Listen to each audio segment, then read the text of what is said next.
ఈ వీడియో చూసేటోళ్ళు అయితే చాలా అంటే చాలా జాగ్రత్తగా వినుండ్రు. ఎందుకంటే ప్రతి ఒక్క తల్లిదండ్రులు వాళ్ళు చదువుకునే పిల్లలకు చూపించాల్సిన వీడియో. అసలు ముచ్చటేమిటిదంటే చిన్నప్పటి నుంచి నలుగురం ఫ్రెండ్స్ చదువుకుంటూ ఉండేటోళ్ళం. అందులో ఒక ముగ్గురం అయితే పరిస్థితుల ప్రభావం వల్ల చదువు మధ్యలోనే ఆపేసి తమ తమ పనులకు అలవాటు పడ్డాం. కానీ మిగిలిన ఒకడు ఇంకా చదువుకుంటూనే ఉన్నాడు. ఈ పని చేసే వాళ్ళలో ఒకడు వ్యవసాయదారిగా, కొన్ని గొర్రెల కాపరిగా, ఇంకొకడు డ్రైవింగ్ ఫీల్డ్ అలవాటు పడ్డాడు. కానీ ఆ మిగిలిన ఇంకొకడు చదువుకుంటూనే ఉన్నాడు.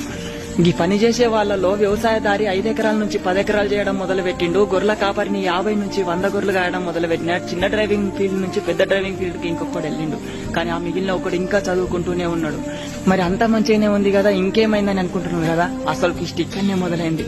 వ్యవసాయదారికి భగవంతుడు కరుణించగా వడగాళ్ల వాన వల్ల నష్టాలకు గురైపోయిండు. కొంతమంది నరుల దృష్టి తలిగి గొర్రెల కాపరిని నా గొర్రెలు చనిపోతే నేను నష్టానికి గురైన. కొన్ని కారణాల వల్ల డ్రైవింగ్ ఫీల్డ్ లో వెళ్ళిన వాడు కూడా కొన్ని నష్టాలకు గురైండు. కానీ ఆ చదువుకున్న చదువు మాత్రం ఆ భగవంతుడు కూడా వాడి నుండి వేరు చేయలేకపోయిండు.